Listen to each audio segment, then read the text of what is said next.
How is it going, guys? Drew Peacock here, back with another video, and you guys really seem to like episode 1 of What Your Car Says About You, so we are here with round numero dos, and I looked at your guys' comments to see which cars to toss into this one. So this one is thanks to you guys. If you guys know of any more cars that I missed, toss them into the comments down below, and also if there's any other stereotypes that you guys want me to cover, we can look at them. Anyways, I know you guys are already commenting. Drew, the least you could do for us is make your bed, bro. It's not that hard. And listen, the reason why I didn't make my bed is because right after this video, I'm actually gonna go jump back in that thing. Okay, there's no point in making my bed if I'm literally gonna go jump back in.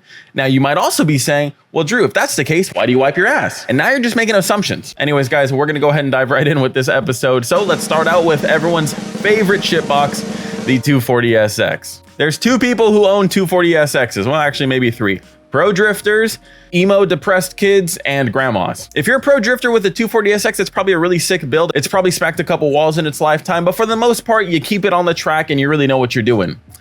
If you think that you're the pro drifter, although you take your car to car meets, you're probably not the pro drifter. If you're taking your 240SX to car meets, you probably fall under the category of the emo depressed kid with broken hearts on their car. The guy who claims that his car could sell tomorrow for $20,000, even though it has rust on every panel of the car. And don't even talk about underneath. You always talk about how you're gonna 2J swap it or you're gonna RB swap it, but we all know you're never gonna do that because your bank account is in the negatives. And that's because the only way you get action is by subscribing to Girls OnlyFans. Let's keep it real. Your $5,000 shitbox is still a $5,000 shitbox. When you picked it up to where it is now, it's probably worse because you decided it was a good idea to put negative 20 degrees of camber on your car and just destroy what remains of your undercarriage. By the way, I'm talking about S13 240SX owners. We could talk about S14s in another episode. And when you pull up to car meets, only one headlight stays up, and that's because it's actually just broken. It won't retract. You just leave it in the up position. It's not a winking feature. It's just broken because it's a shitbox. You might have noticed how I didn't mention anything with your motors, and that's because you didn't touch it. You probably didn't even get the turbo model. So as far as we're both concerned,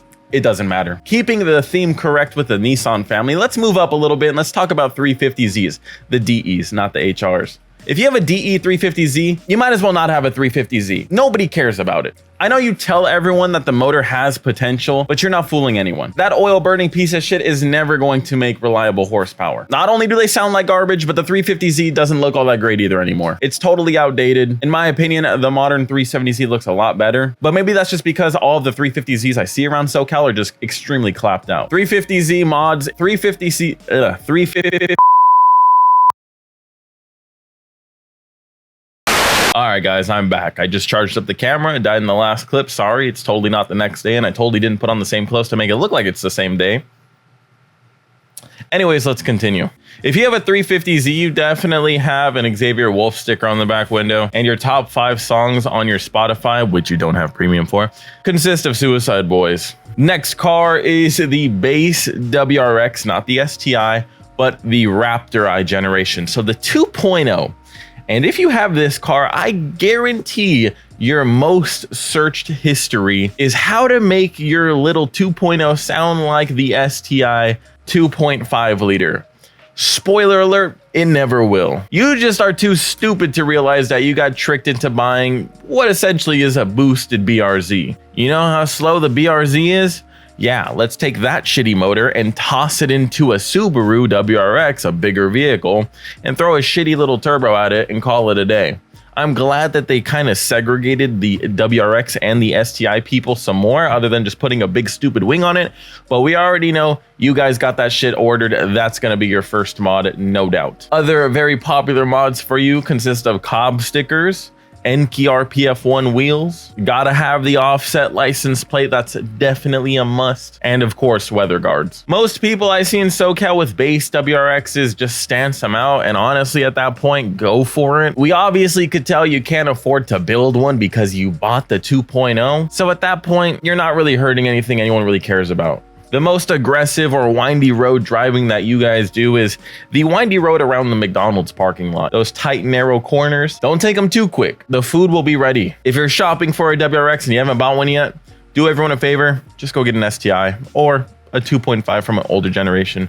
All right, next car is a Mark III Supra. If you have a Mark III Supra, you swear this is the best Supra, and it's totally not because you can't afford any other Supra, even though you have negative 3,000 in your bank account from those shitty real wheels that you picked up on Facebook Marketplace. Yeah, they're curbed, but at least they're real, right? Mark III Supra owners swear that Well, mine has pop-up headlights. That's way cooler. Yeah, yours also has a 7M. Fuck out of here. You can't say you have the best generation Supra when you don't even have a turbo model. You're not even in the conversation. That's like saying your team is going to win the championship even though you just ride the bench the whole year. Your team might win the championship, but you're definitely not. The Mark III Supra is only cool because of the word Supra. Similar to the Mark V, if it was named anything else, it would still be a cool car, but it definitely doesn't hold up to a Mark IV. There's two types of people that own Mark III Supras.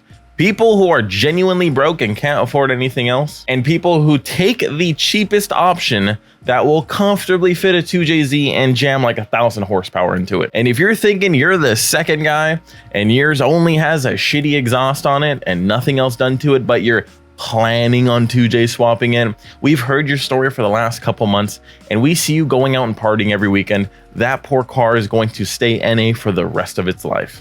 Ah, the Toyota AE86 Corolla. Every weeaboo's favorite car. Poor anime show tricked you into spending $20,000 on this piece of shit. It's iconic because of that show. And I guarantee 90% of people that actually own one of these have never slid that shit. And I'm talking out on the streets or in a canyon. I'm not talking about in the Walmart parking lot. Everybody with a V6 Mustang is already doing that. There's no credit in that. The shittiest thing is because of that anime, it has completely locked out like 90% of people that would actually want to build something like this because the anime tax is just so high. Luckily, I'm not stupid enough to spend $20,000 on 100 horsepower. It's how it drives, bro. You don't need the most horsepower to have fun. You don't, but if you're a good driver, you can use more horsepower to have more fun. And that's facts. Power to weight, bro, power to weight. You're starting to sound like a BRZ owner and nobody believes them. Also, I guarantee if you own one of these cars, your lock screen is an anime character, 100%. I'm calling it right now. All right, this one's gonna piss a lot of people off because these guys are really sensitive. We got the 10th gen Type Rs out there. They overheat just like their cars do all the time. They're hot-headed. Can't say anything disrespectful about the goofy ass car with the fake vents. If Honda actually utilized those fake vents, maybe the car wouldn't have some overheating issues. Imagine paying $40,000 for a pre-riced out car. So many people hate how the new Type R looks that Honda completely gave up on trying to make it look cool and now they just went back to making normal ass looking sedans. This is the Honda for the ricer with money. It's got fake vents, it's got a goofy ass wing, it's got a shitty ass looking wide body kit that doesn't even go all the way around the wheel wells. I mean, look at this junk. It literally just cuts off right there. It looks like garbage. It's got the world's ugliest exhaust tips. 3? Might as well just get 4 and then you got 1 per cylinder. And then you got these red and black seats in the interior that just look like they already have harnesses on them. They're like gimmick harnesses, even though they don't. You got some riced out harness seats. What, fake harnesses? What's going on here? I don't understand how prices on these are in the $30,000 to $50,000 range when it's literally a Honda Civic. It blows my mind Honda is able to fool these people into paying that much for a Honda Civic. That's like Mark V Supra prices. At least then you have a solid platform. Here, you're stock and already having overheating issues. I honestly don't know anyone that bought one of these because I just can't really think like who they're for. The old head Honda fanboys, they don't like this new style of Honda. And new Honda fanboys can't afford this new style of Honda. So who the hell's buying these? All right, we got the Lexus SC300, hashtag sorry Alex down in the comments. If you don't know, the Lexus SC300 is pretty much the poor man's Supra. This shares the same chassis as the Mark IV Supra. Sadly, doesn't share the same looks. This thing looks like whoever the hell was designing this poor vehicle wanted to try so hard to make it look bad that they succeeded. You see a stock one rolling around and you don't even bat an eye at it. How can you make something that shares the same chassis as a Mark IV Supra look like this? It makes no sense. People that buy these cars, there's two categories right here. Maybe 3. I'd say 3. You got the takeover goofballs. You just go and swing these motherfuckers around until they just destroy them because, I mean, it's a Toyota. At the end of the day, it'll take it for a while. You got the stance boys, which, I mean, I don't know why they would pick this car because they try to make their cars look good.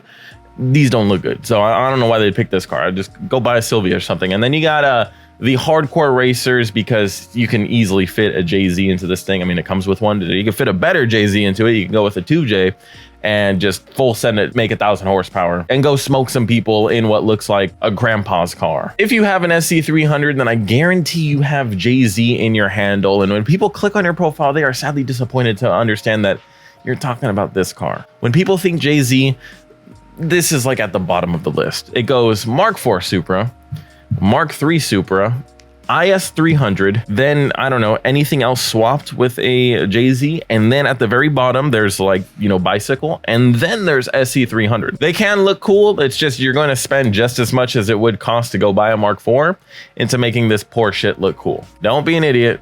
Just go get a Mark IV. All right, last car, Evo 9. If you have an Evo 9, you have some extreme patience because you're always waiting around for the bus since your shit never runs. The Evo 9 suffers from the same thing that N54 335i suffer from, and that's they have solid motors. They can make good power, but the car around it just sucks. Everything's always breaking in these things, you know. Every week it's just a new problem, and it's like, yeah, sure, you know, it's like building a Lego set, but every week you lose a piece. Your Lego set's never going to be finished. I've seen 1 or 2 fast Evo 8s and Evo 9s, and it can happen. It's like seeing a unicorn in the wild. It's just very rare. Most of the time it's like 400, 500 wheel, which is plenty fast, but I mean, it's not that fast. It's enough to beat a Hellcat, but we already know it doesn't take much to beat one of those stock. I think this is when Mitsubishi was like at their height, as sad as that is to say, looking at what the hell they were doing. But I'll tell you what, I definitely know I can trust a Mitsubishi Evo owner to help me with my vehicle because they're always working on theirs, so I know they'll have no problem working on mine. If you want to buy a car for some good experience wrenching, look no further than an Evo 9. It'll be a master tech in no time. I wouldn't be surprised if some shops make it mandatory to own one of these, because then you'll know the hardships of sometimes having to bicycle to work because your car is a piece of shit.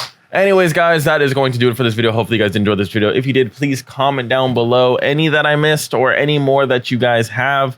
I feel like this one was more of an import episode, so maybe next time we'll look at some American muscle. Anyways, guys, subscribe to see more videos like this one, and until next video, peace.